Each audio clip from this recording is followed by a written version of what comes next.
El presidente del gobierno cancela su agenda paramilitar hasta el lunes 29 de abril si sigue o no al frente del gobierno. Pedro Sánchez publicó el miércoles una carta en la que acusa a la derecha y ultraderecha de acosar a su mujer, tras admitirse a trámite una denuncia contra Begoña Gómez en los tribunales. El ex asesor de José Luis Ábalos, Koldo García, dejó sin responder las preguntas que se le hicieron en la primera sesión de comisión del Senado que investiga las irregularidades en las compras de material sanitario en la pandemia. En el Congreso sí respondió el exministro de Sanidad, Salvador Illa, quien defendió su gestión. 14.500 personas abandonaron las listas del paro en Canarias durante el primer trimestre del año. Canarias fue la comunidad autónoma española que más empleo creó durante este periodo. La tasa de paro se ha reducido un 7% en el archipiélago. Gracias. La Guancha programa cortes en el suministro de agua por el bajo nivel de las reservas y las fugas en la red local. Tenerife comenzó la semana con las restricciones al regadío en varios municipios del norte de la isla por la sequía. La isla adelanta a la primavera las restricciones típicas del verano. En este programa conoceremos el trabajo que realiza el personal del Consejo Superior de Investigaciones Científicas en La Gomera. Tratan de determinar qué especies son las más antiguas pobladoras del archipiélago y cómo han evolucionado estos ecosistemas durante millones de años. Después lo vemos.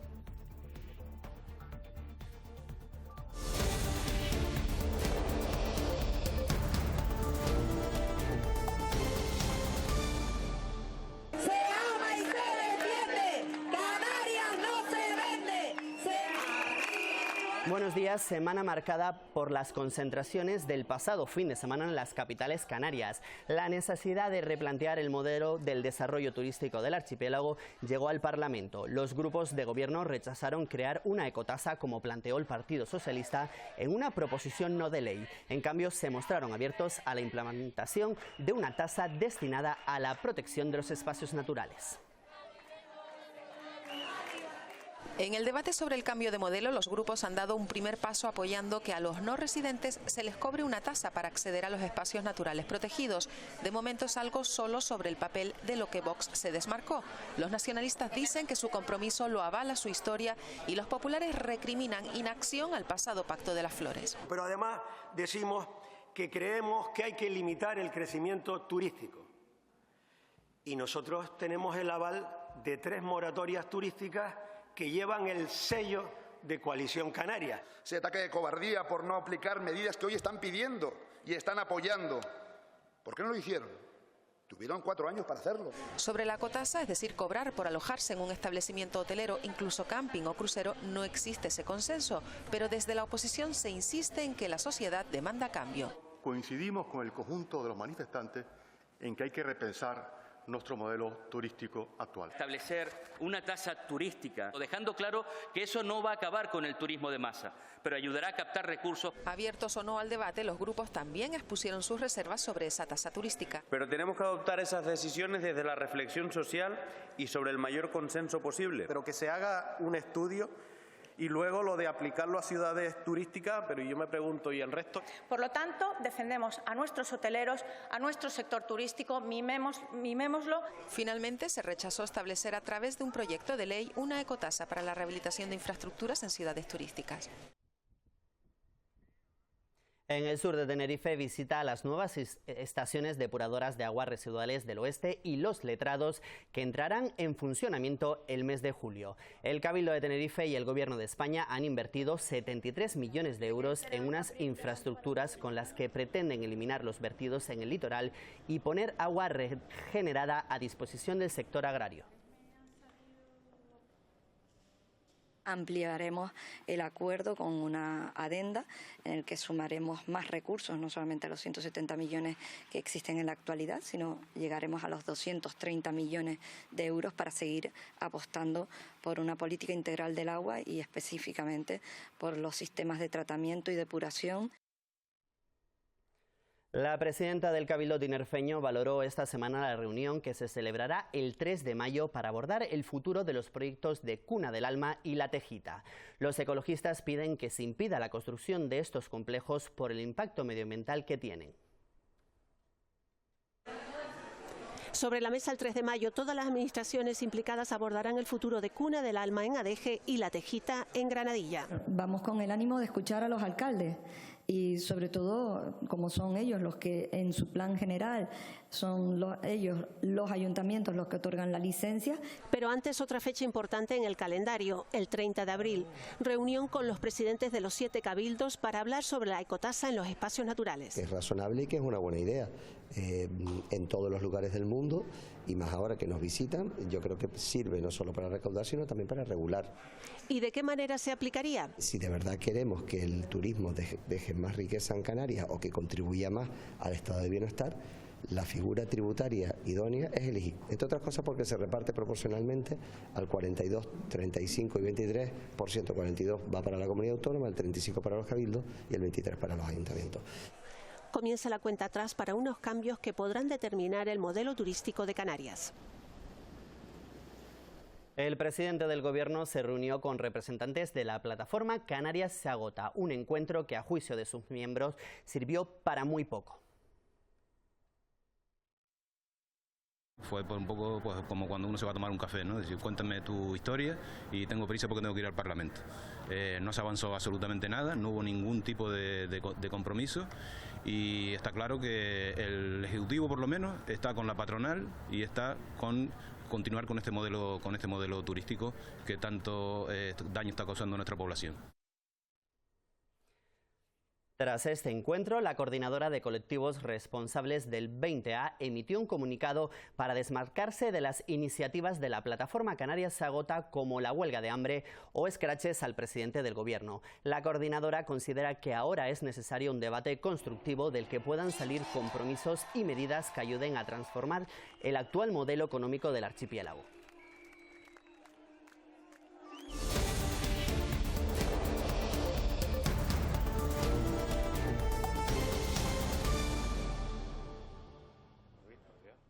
Los gobiernos de España y Canarias pactaron el lunes una reforma urgente de la Ley de Extranjería para distribuir de manera obligatoria y no voluntaria entre todas las autonomías a los menores migrantes no acompañados. Canarias soporta en solitario desde octubre de 2023 esta situación de emergencia. Gobierno de España y de Canarias se dan un plazo máximo de un año para derivar a 2.500 menores no acompañados. Es cuando más cerca hemos estado de poder conseguir una modificación legislativa. En cualquier caso, ya sea decreto ley, proposición de ley, proyecto de ley o el mecanismo que se decida, tiene que ser aprobado por las Cortes Generales. Es un alivio de presión importante para los recursos saturados. Podemos en las próximas semanas alcanzar un acuerdo que no va a satisfacer al 100% de las partes, pero lo que es más importante, vamos a tener a los niños y niñas mucho más protegidos. El Gobierno de Canarias quiere acortar al máximo los plazos y asignar a los menores que lleguen a partir de ahora a la comunidad de destino incluso antes de pisar puerto. Nosotros creemos que lo razonable, independientemente de que esté en Canarias, independientemente de que luego salgan 10, 15 días, la asignación se tiene que hacer en ese momento. La propuesta es coherente, en el sentido de que ya está por encima de lo que es la cuota máxima que pueda coger la comunidad o la ciudad autónoma, pero indudablemente tenemos que contrastar esto con el Ministerio de Interior, con el Ministerio de Justicia. El texto afectaría a las comunidades en emergencia, es decir, Canarias, Ceuta y Melilla. Una vez pactado, se trasladaría a todos los partidos políticos para agilizar los trámites.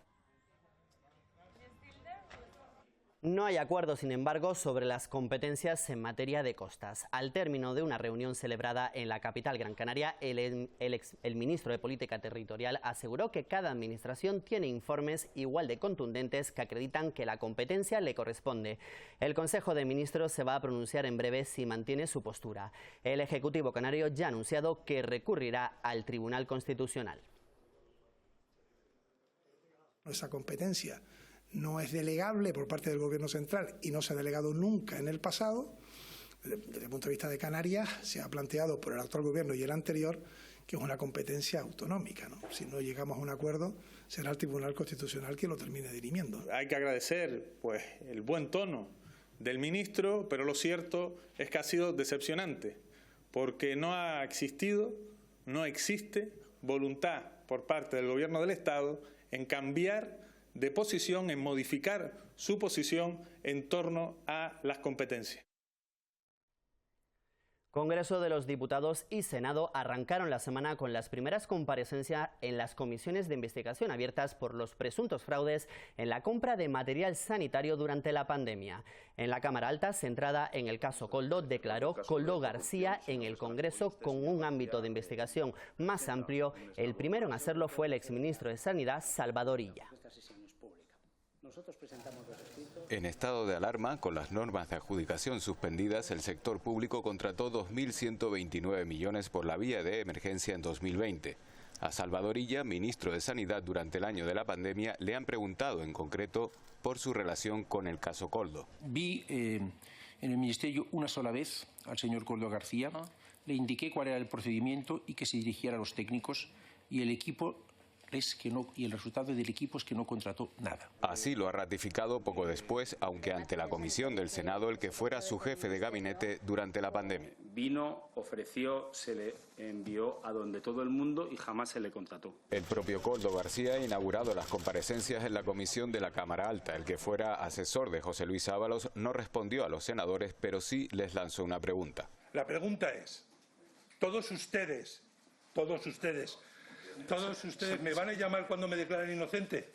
Esa es la pregunta que le hago yo. A él le preguntaron también si seguía siendo militante del Partido Socialista. Koldo García respondió que no lo sabía. En la comisión de la Cámara Baja compareció además la presidenta del Tribunal de Cuentas. Enriqueta Chicano anunció que se actuará sobre el informe del Tribunal de Cuentas de Canarias que avaló las compras que se investigan en España y Europa. Con este detalle de irregularidades detectadas, ¿puede ser compatible lo que estamos contando y que el informe del Tribunal de Cuentas diga que no hay responsabilidad contable? Ese informe en concreto está hecho por la Cámara de Cuentas de Canarias, porque saben que ustedes tienen Cámara de Cuentas, y nosotros, a raíz de ese informe, lo que sí que se ha derivado es petición de responsabilidad contable, que es la única, esta y otra que no están cerradas. El Hospital Universitario de Canarias en Tenerife estudia la queja de una paciente de cáncer que ha denunciado el trato que recibió durante los 5 días que estuvo en el pasillo del servicio de urgencias del hospital. Ingresé en urgencias pasillo el día 5, viernes a las 10 de la mañana. Así empezaba la historia de Belén Álvarez, una paciente de oncología que estuvo 5 días en el pasillo de urgencias del UC. 5 días con sus respectivas noches.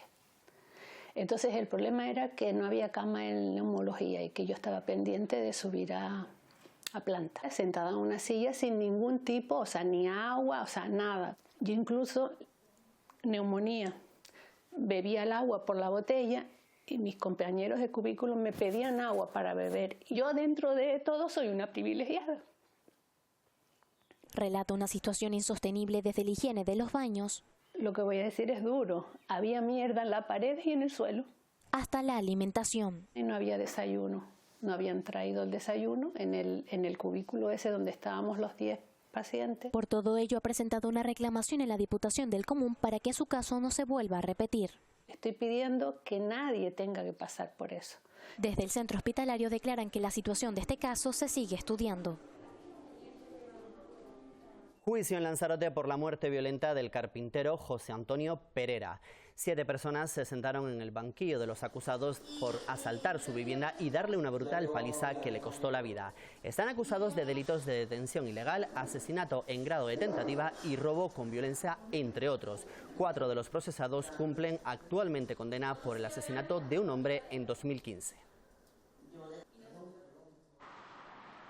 Atropello en la autopista Tenerife 1 a la altura de Granadilla de Abona. Un menor tuvo que ser hospitalizado tras sufrir heridas en una pierna cuando intentaba cruzar la vía.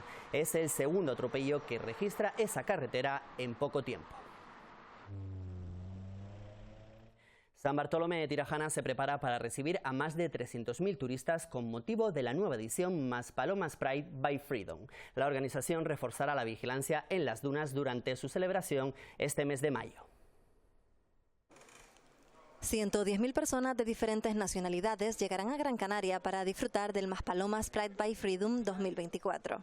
Comenzará un recorrido en la parte, vamos a llamar, reivindicativa, en la parte cultural y en la parte deportiva. Maspalomas Costa Canaria es el destino número 1 de Europa, con un enclave único a nivel mundial, siendo este el paraíso para la comunidad LGTB. En esta 23ª edición, la ocupación hotelera alcanzará el 97% según la organización, y desde el Ayuntamiento de San Bartolomé de Tirajana cifran que el orgullo dejará 150 millones de euros en el municipio. El gasto medio en Gran Canaria del turista está por encima de 1.470 euros. Los datos que tiene el turismo de Gran Canaria habla de que el turismo LGTBI suele gastar un 15% más. Quieren que este Pride sea más solidario, seguro y sostenible. Por eso nos cuentan que se realizarán acciones para la protección de las dunas. Intentará por esa fecha también reforzar los servicios que ustedes saben que las dunas cuentan durante todo el año con agentes de medio ambiente.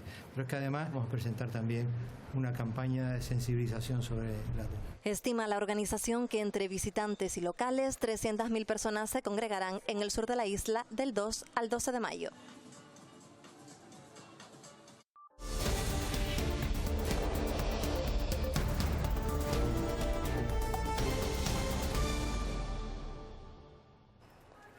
Los 400 trabajadores de Cruz Roja en la provincia de Las Palmas han denunciado a la entidad por incumplimiento de convenio. Juicio en el Tribunal Superior de Justicia de Canarias en el que han pedido salarios acordes al trabajo que desempeñan.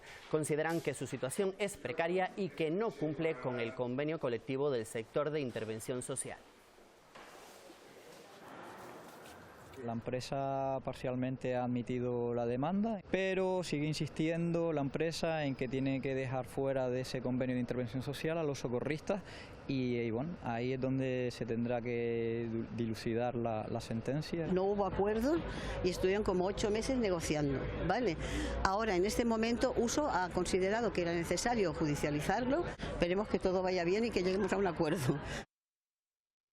Hasta el próximo 29 de abril, las personas interesadas en participar en las elecciones europeas de junio pueden consultar los censos electorales registrados en los ayuntamientos de las islas. El martes se celebró el último pleno del Parlamento Europeo antes de la disolución de la Cámara para la convocatoria electoral. En Canarias, más de 1.800.000 personas están llamadas a las urnas. El 9 de junio, España votará quienes van a defender sus intereses en la Unión. Aquellos que auguraban lo peor, porque para conseguir... Puerto Naos y La Bombilla avanzan hacia una reapertura total. El martes, el PayPal, que depende del Cabildo de La Palma, autorizó la apertura de nuevas viviendas. Ya son casi 700 las que están habilitadas.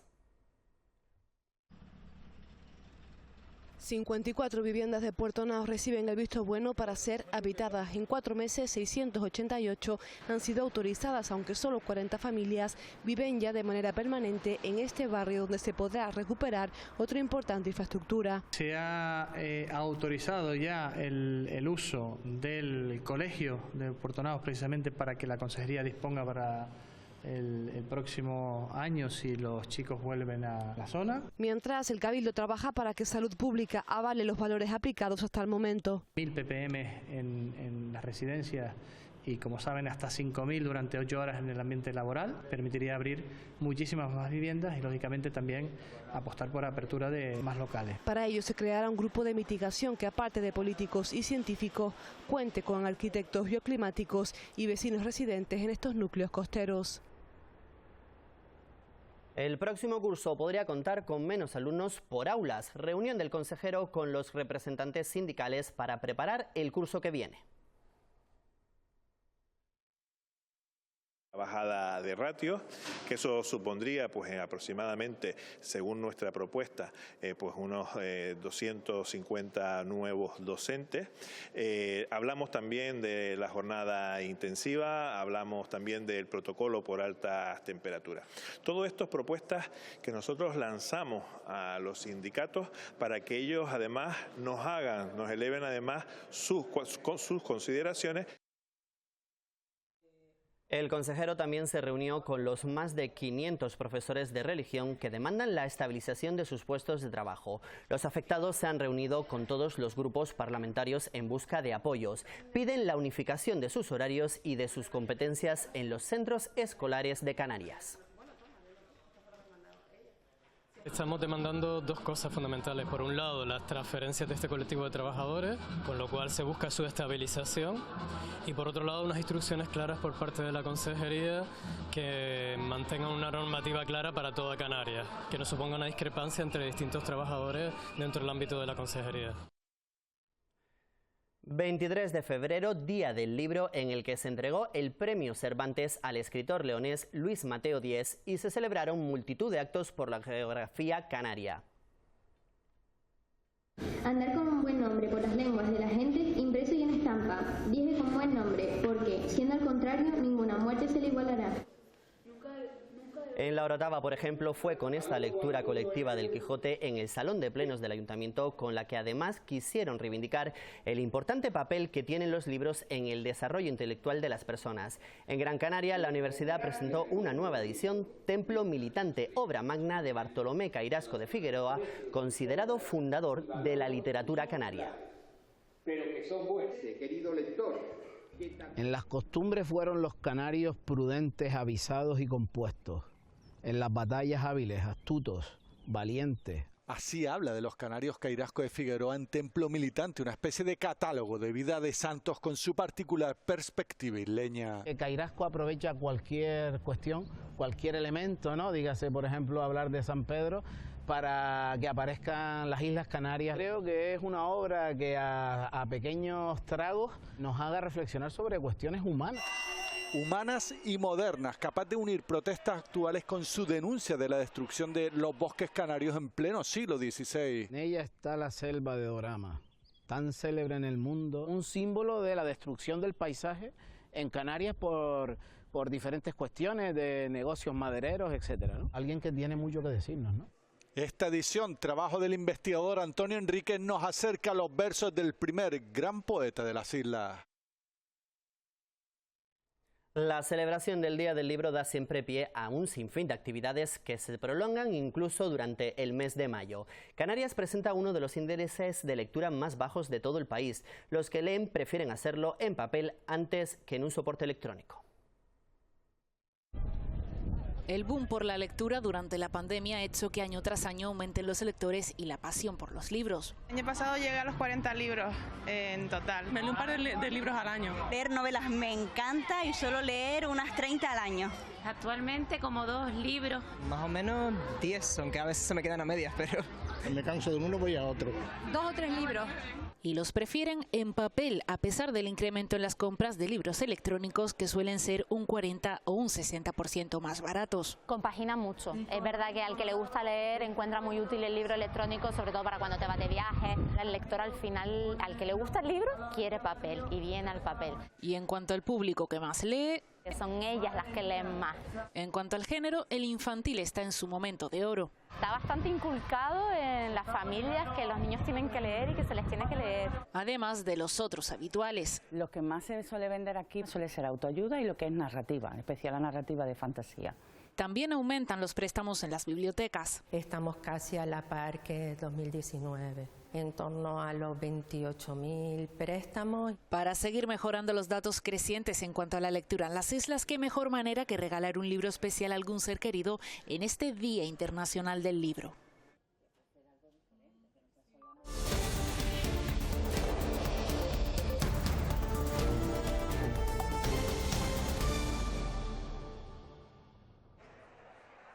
Anuncio inesperado del presidente del gobierno tras abrir un juez diligencias por una denuncia por tráfico de influencias contra su mujer Begoña Gómez. En una carta a la ciudadanía, el presidente informó que cancelaba su agenda para meditar sobre su dimisión. Pedro Sánchez acusó a la derecha y ultraderecha de estar detrás de una querella en una estrategia que calificó de acoso y derribo contra su gobierno. Pasadas las 6 de la tarde, Pedro Sánchez publicaba a través de las redes sociales esta carta a la ciudadanía. 4 páginas en las que justo al final venía la bomba. Necesito parar y reflexionar si debo continuar al frente del gobierno o renunciar a este alto honor, escribía el presidente del gobierno, que anunciaba que cancelaba su agenda pública y comparecería el próximo lunes para comunicar su decisión. La última vez que se había visto a Sánchez fue por la mañana en la sesión de control al gobierno. Llegaba poco después de que saltara la noticia de que un juzgado de Madrid abría una investigación a su mujer. Lo hacía tras la denuncia del sindicato Manos Limpias, en la que pide que se investiguen las informaciones publicadas en diferentes digitales y que hablan de un presunto tráfico de influencias. Nadie sacó el tema en el hemiciclo, pero preguntado si creía en la justicia, Sánchez respondía: en un día como hoy, y después de las noticias que he conocido, a pesar de todo, sigo creyendo en la justicia de mi país. Fuera del Pleno sí había reacciones directas. Desde el Partido Popular entendemos que es urgente, imperativo y necesario que Pedro Sánchez comparezca inmediatamente para dar una rueda de prensa y dar explicación a todas estas informaciones. Las familias deberían de quedar fuera del juego político y quien lo haga no entiende lo que es la política, sino que viene a enfangar a personas totalmente honorables que no tienen nada que ver con esto. En su carta, Sánchez habla de una estrategia de acoso y derribo y señala a Feijóo y Abascal como colaboradores necesarios, junto, dice, a una galaxia digital ultraderechista y a la organización Manos Limpias. Defiende la honorabilidad de su mujer, asegura que colaborará con la justicia, pero se pregunta si merece la pena. No lo sabe, se responde, y por eso decide reflexionar hasta el próximo lunes. Sus compromisos con los independentistas. El Partido Socialista cerró filas en apoyo al presidente del gobierno. En la red social X, antes Twitter, los ministros de Política Territorial Ángel Víctor Torres, la ministra de Transición Ecológica Teresa Rivera y el portavoz en el Congreso Pachi López publicaron mensajes de apoyo. Desde la oposición, Vox le pidió que dimitiera, mientras el Partido Popular que compareciera ante la opinión pública. Creemos que en lugar de desaparecer 5 días, el presidente debe de aparecer de manera urgente para dar una explicación razonada de los escándalos que rodean a su partido, a su gobierno y a su pareja. El presidente de Canarias también se ha pronunciado sobre el asunto. Le preocupa la incertidumbre política que genera esta situación, aunque comprende la situación personal de Pedro Sánchez. Estoy absolutamente convencido de que le ha hecho daño a él y a su familia y condeno ese tipo de ataques. Hubiese reflexionado en privado y hubiese comunicado mi resultado. De esta forma, pues es verdad que se genera cierta inestabilidad, se genera cierta zozobra y yo creo que no es buena, ¿no? Lo que sí hago es un llamamiento para que los dos grandes partidos, de una vez por todas, sean capaces de anteponer el interés general del país. La decisión del presidente de cancelar la agenda y darse un tiempo para pensar ha tenido respuesta en las calles. Varios grupos de personas han manifestado su apoyo o su descontento con la decisión del presidente a las puertas de Ferraz. La decisión de Pedro Sánchez se conocerá el próximo lunes 29 de abril. El presidente no puede convocar elecciones generales antes de final del mes de mayo, pero sí plantear una cuestión de confianza en el Congreso. De la Constitución. Tras el comunicado de Pedro Sánchez se abren varias vías y posibilidades. Sí. Primero, su dimisión. De renunciar sería la vicepresidenta primera, en este caso María Jesús Montero, quien asuma su cargo y disuelva las Cortes. Esto se traduciría en unas nuevas elecciones generales. Pero ojo, según la Constitución, las Cortes no se pueden disolver antes de que transcurra un año desde la anterior disolución. Incluso si Sánchez decide no dimitir y convocar elecciones, deberá hacerlo a partir del 29 de mayo y no antes. La segunda hipótesis, aplicar el artículo 112 de la Constitución. Aquí el presidente solicitaría una moción de confianza. Una vez convocado el Pleno para ello y 24 horas después, Sánchez deberá obtener el voto de la mayoría simple de los diputados. De no obtener esta confianza, el procedimiento es similar a una renuncia y se iniciaría un proceso para investir a un nuevo presidente con consultas al rey y un nuevo debate de investidura. En Canarias visita a la isla del Hierro de la secretaria de Estado de Migraciones, quien se reunió con el presidente del Cabildo para tratar la situación migratoria de la isla. La visita de Pilar Cancela coincidió con el traslado de una nueva embarcación hasta el puerto de La Estaca. Solo en abril, a la isla del Meridiano ha recibido más de 1000 migrantes y en lo que va de año alrededor de 8000. Sabemos por ella y por nosotros también que esto va a continuar y tenemos que prepararnos para... estamos con protocolizados ciertos procedimientos, pero tenemos que mejorar algunas cosas. La colaboración del Cabildo al Gobierno Central es la que ha tenido siempre, de tratar de ayudar hasta el punto en que nosotros podamos. El Partido Popular no descarta acudir a la justicia para esclarecer la deuda de más de 7 millones de euros de la Sociedad de Promoción de Las Palmas de Gran Canaria. Pleno extraordinario en el consistorio, donde la mayoría del Gobierno rechazó abrir una investigación sobre estos pagos. La Sociedad de Promoción tiene en estos momentos un endeudamiento cuyo origen se encuentra en un modelo de gestión equivocada, un modelo que ha sido una y otra vez denunciado y utilizado por diferentes gobiernos de cualquier color político. Así explicaba Medina el origen de la deuda de la Sociedad de Promoción. Argumenta que se contrata a empresas o artistas sin presupuesto y que se inyecta el dinero después. La respuesta no convencía a la oposición. Diga, ¿a qué tienen miedo? ¿Por qué no quieren investigar? Por su parte, la alcaldesa defendía la transparencia.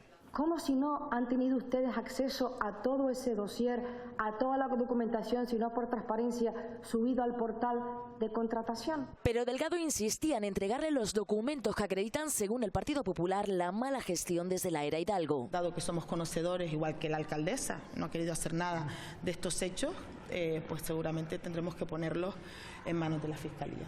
Se refiere a un ingente número de lo que aseguran son contratos a dedo, algo que también denuncia Coalición Canaria.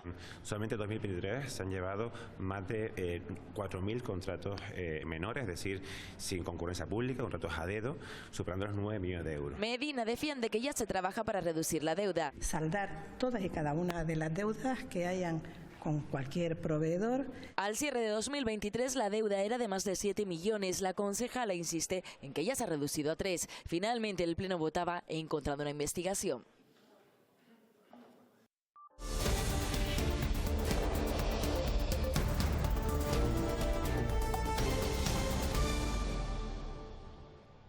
Los vecinos y vecinas de La Guancha sufren desde este jueves cortes del agua de abasto. El Ayuntamiento tinerfeño ha optado por la medida ante la escasez y las fugas que hay en la red de abastecimiento. Anuncio de este jueves en el municipio de La Guancha. Su consumo a toda la población, tanto para beber, cocinar o preparar alimentos. Restringido el uso del agua para beber o cocinar. Hay que comprar garrafas de agua para tomar. Es un problema que llevan años arrastrando por el exceso de flúor de la Galería de Vergara, pero que ahora se ve agravado por la falta de lluvias. Esa agua no se puede tomar porque como no ha llovido no hay agua. No llueve, alguna avería, más el aumento del consumo humano y de ahí las restricciones. Yo tengo que comprarla, pero esto que está pasando con mucha frecuencia. Sí. Y antes no sucedía esto. Con solo un día de estas limitaciones ya se ha aumentado un 25% el depósito y esto permitirá que en una semana vuelvan a su uso habitual. Vamos a ver cómo vamos a pasar el resto de verano. Situaciones especialmente delicadas para negocios como el de Toño. A la semana son unas 20 garrafas, según el consumo también de la cafetera, pero ahora será más por el consumo para cocinar. Finales de abril y ya con restricciones, dicen los vecinos que no quieren ni pensar en cómo será el verano. Lo cierto es que el norte de Tenerife comenzó la semana con restricciones del uso del agua para el regadío. El Cabildo ha adelantado a la primavera las medidas que suele aplicar durante el verano por la escasez del recurso hídrico. Los municipios más afectados, los de La Laguna, Tacoronte, El Sausal y La Matanza. El agua para el campo no es suficiente. Porque lo que es una realidad es que tenemos que empezar a racionar los recursos. El agua es un recurso ilimitado y efectivamente no se puede suministrar a demanda. Y esto por las olas de calor, la falta de lluvia y una red de aguas que necesita mejoras tras declarar la emergencia hídrica. Nos vemos obligados a dar solamente un porcentaje del suministro para poder equilibrar las entradas de agua en las balsas con la salida de agua de las balsas. Desde esta semana, Balsas de Tenerife modulará el consumo en lo que denominan zonas en las que están tensionadas desde el punto de vista hídrico. Son Valle de Guerra y Guamasa, La Laguna, además de Tacoronte, El Sausal y La Matanza. Aquí la demanda de agua para esta primavera es similar a la que se produce en verano. En este inicio de año 2024, pues se han disparado los consumos. Esto hace que los niveles de almacenamiento se reduzcan de manera importantísima. Y aunque ya se venían aplicando restricciones, sería la primera vez que se ejecuten tan pronto en un año. Los agricultores asumen la medida con descontento. La principal organización agraria de la isla cree que deberían aplicarse más medidas para garantizar el riego de las principales concentraciones agrarias de la isla. La pena es que con la declaración de emergencia, que ya parece que vamos a hacer oficial este jueves, la declaración de emergencia hídrica, no se hayan tomado ya medidas para intentar llegar al verano de mejor manera. Partimos de una carga en las balsas mínima y si no se toman este tipo de modulaciones, como llaman en la empresa pública Baltem, no vamos a llegar al verano.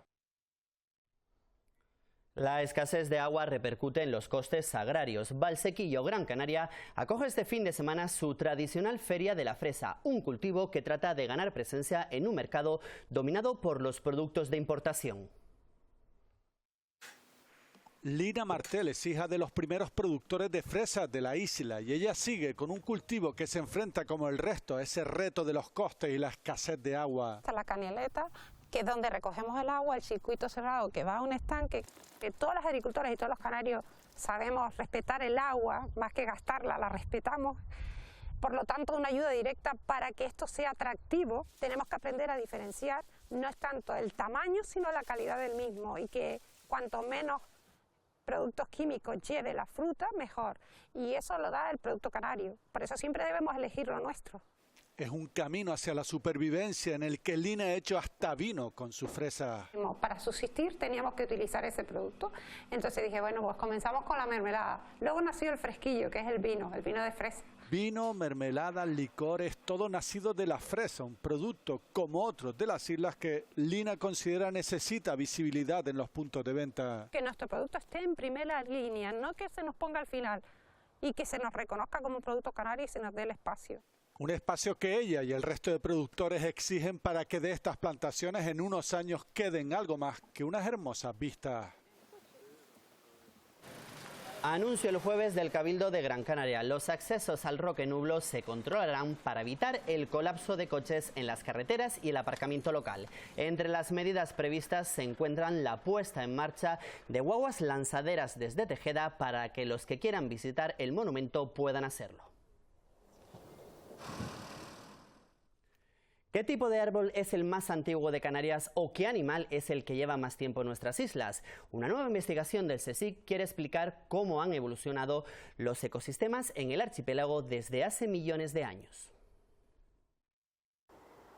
Es el pino canario, de los que hay ahora, el tipo de árbol que lleva más tiempo en las islas. Se ha calculado entre 12 y 14 millones de años, con lo cual se abre una pregunta: ¿qué plantas había antes? Y la respuesta es fácil como en cualquier sitio. Se han extinguido. La Gomera no es ni mucho menos la isla con más pinos, la supera Tenerife, Gran Canaria, La Palma y El Hierro, pero hace millones de años hubo más. Ahora la isla no es tan alta, los pocos pinos no han encontrado sitio donde estar porque la laurisilva es muy desarrollada, es de las mejores de Canarias, y entonces los pinos aparecen aquí y allá como pueden. Y es ella, la paloma rabiche, el animal vertebrado con más años en Canarias. Es relativamente abundante aquí en Garajonay, tiene aproximadamente unos 8 millones de años. ¿Y para qué todo este conocimiento? Es ir reconstruyendo con el paso del tiempo, desde que surgen las islas hasta la actualidad, viendo cómo es el grado de complejidad de las comunidades. Es muy difícil evaluar las plantas que han llegado aquí y en el tiempo que lo han hecho con genética, lo estamos consiguiendo. Estos dos investigadores del CSIC han recalado estos días en La Gomera con un proyecto que busca conocer la edad de las especies en el archipiélago. Y han elegido esta isla por su antigüedad y por ser una de las zonas con mayor biodiversidad de toda Europa.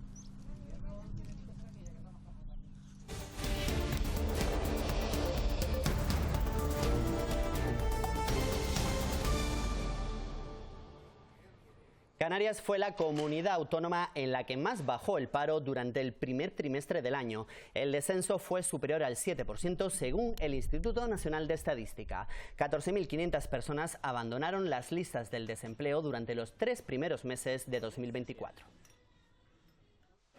Los sindicatos valoran de manera positiva el descenso del paro en Canarias, donde la cifra de personas ocupadas se aproxima al 1.000.000. Son buenos debido a que cada vez tenemos menos estacionalidad en nuestro mercado laboral, que es el que está vinculado al turismo, sobre todo hostelería y comercio. Datos que aseguran están ligados a la mejor calidad en los puestos de trabajo. La reforma laboral que se está aplicando sigue ofreciendo buenos datos en lo que es el número de crecimiento de empleo. Los empresarios consideran a los autónomos el factor principal del descenso del paro en Canarias en este primer trimestre. Es empleo autónomo el que se crea y especialmente de aquellos que no tienen asalariados, es decir, contamos hoy con 23.500 empresarios nuevos y es una noticia, está tirando la iniciativa de los autónomos.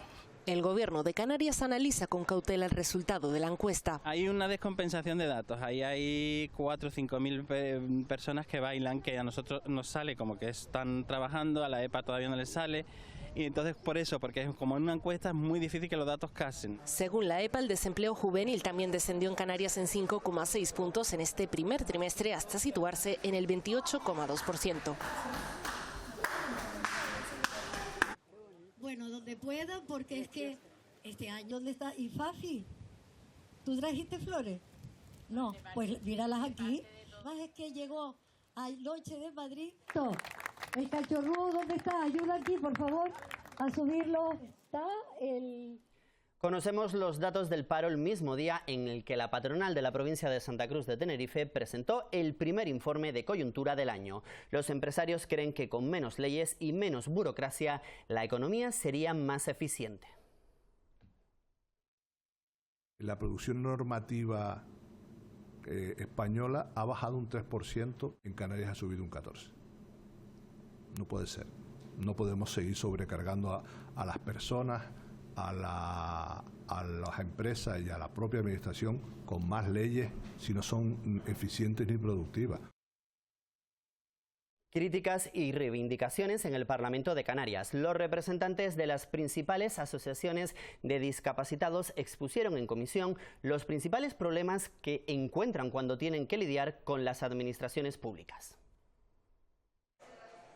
Reconocen avances, pero insuficientes. Ayudarnos a poder contar en Canarias con una ley canaria de accesibilidad universal. Porque la ley actual es de 1995. Piden una reflexión serena y acciones equitativas para conseguir la igualdad de oportunidades. Solo 3 de cada 10 personas con discapacidad tengan oportunidad de trabajar. Es una cuestión que creo que nos debemos de hacer mirar y de interpelar como sociedad.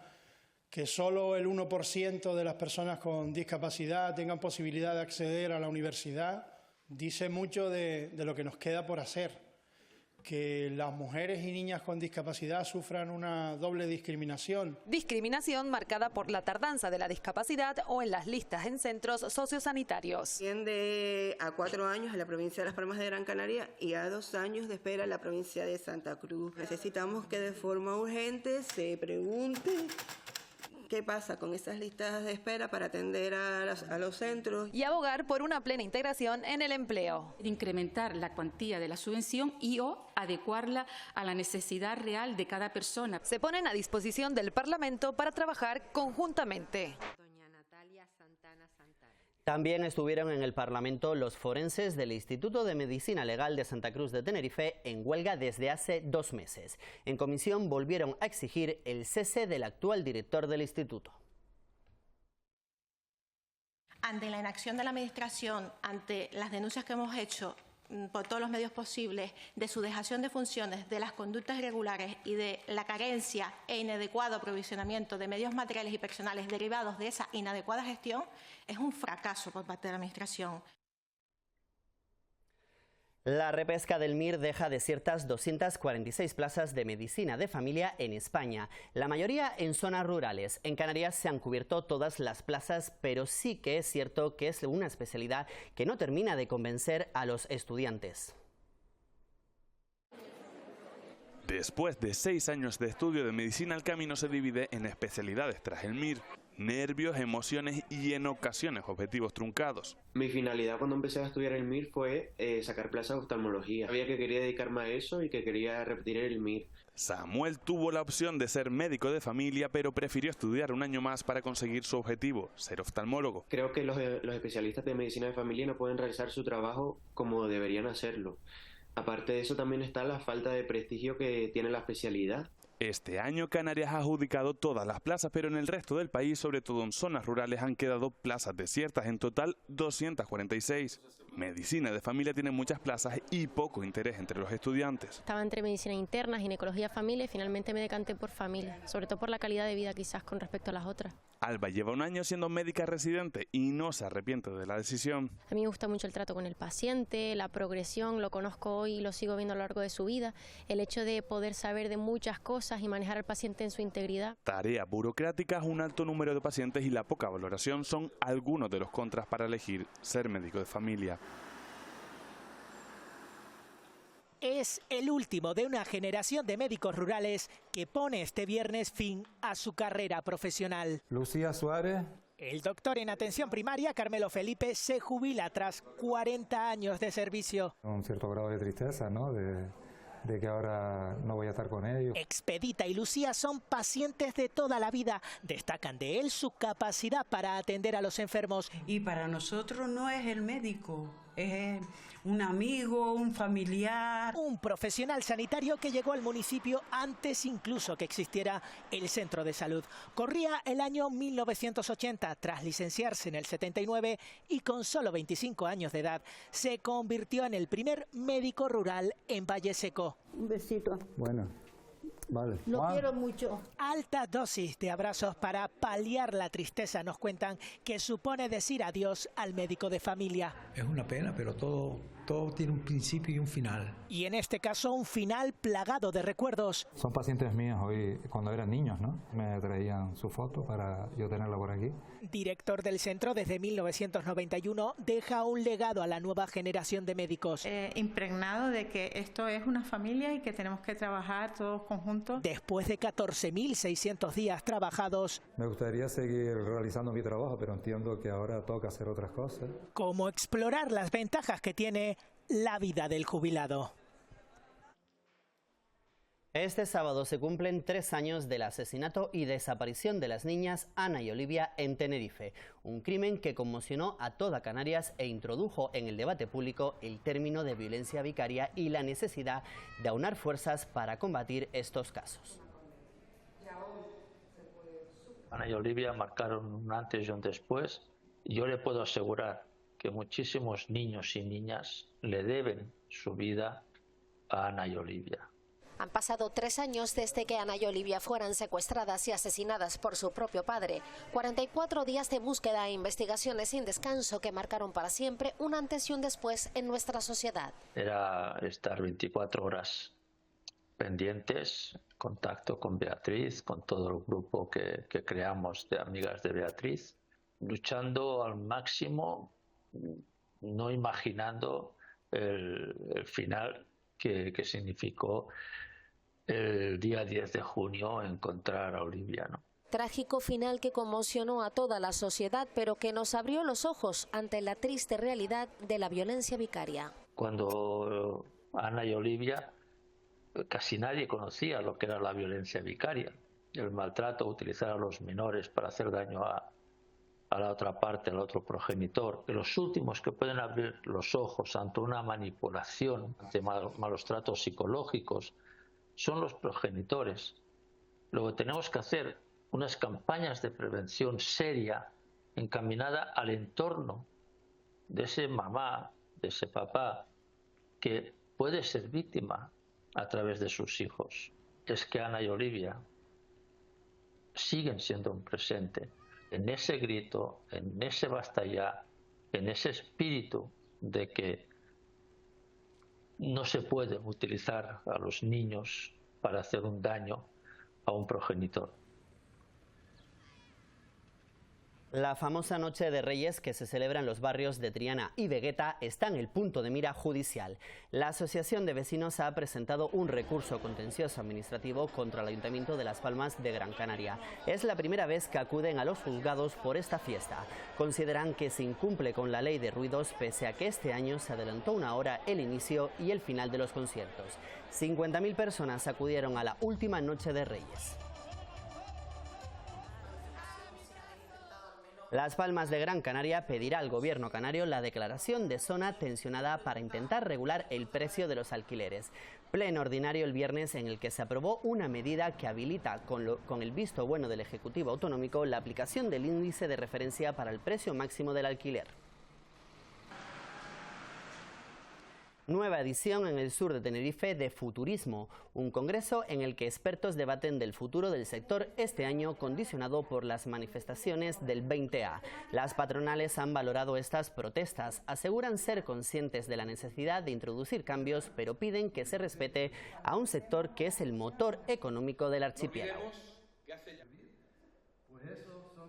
El debate sobre el cambio de modelo ha sobrevolado el encuentro y la opinión unánime es que es una industria que hay que mimar. Y hay ciertas personas que la quieren cargar. Lo manifiesta el responsable de la patronal majorera que, contradiciendo que el turismo solo enriquece a unos pocos, argumenta: reparte una riqueza espectacular. No es que los beneficios se los lleve tres personas, porque eso no es verdad. Dígaselo a los restaurantes, a los bares. Sobre cobros a turistas. Una tasa de acceso a ciertos espacios públicos. Por supuesto, es necesario mantenerlos, vigilarlos. Aparte, gravámenes varios. En el punto de mira también está el alquiler vacacional, que no solo tiene de frente a las grandes patronales. Si no se regula el alquiler vacacional convenientemente y no se ataja, estamos corriendo el riesgo de que el turismo rural desaparezca. Según los empresarios, las amenazas también residen dentro y cada isla tiene su propia debilidad. En Gran Canaria, los centros comerciales, aunque esté un poco los servicios de playa, las experiencias en playa, los turistas pasan muchas horas en nuestras playas y seguimos teniendo servicios de hace 40 años. En Tenerife, vertidos y movilidad, precisamente como compromiso con sus trabajadores, la patronal chicharrera explica que en mayo se pondrá en marcha una experiencia piloto. Con guaguas discrecionales, no públicas, discrecionales, vamos a trasladar nuestros trabajadores desde donde viven hasta nuestros hoteles. La patronal subraya que también está dispuesta a debatir y proponer soluciones.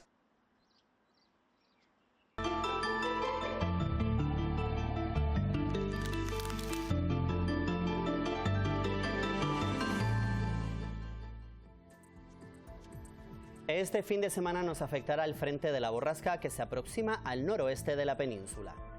Este sábado habrá cielos nubosos. En el norte de las islas lloverá de forma débil. En el sudeste de las más montañosas se podrán ocasionar chubascos. En el resto de las zonas, intervalos de nubes bajas. El viento soplará flojo con intervalos moderados del noroeste, moderado en las cumbres. Las temperaturas máximas descenderán ligeramente en interiores y cumbres de Gran Canaria, Tenerife y La Palma.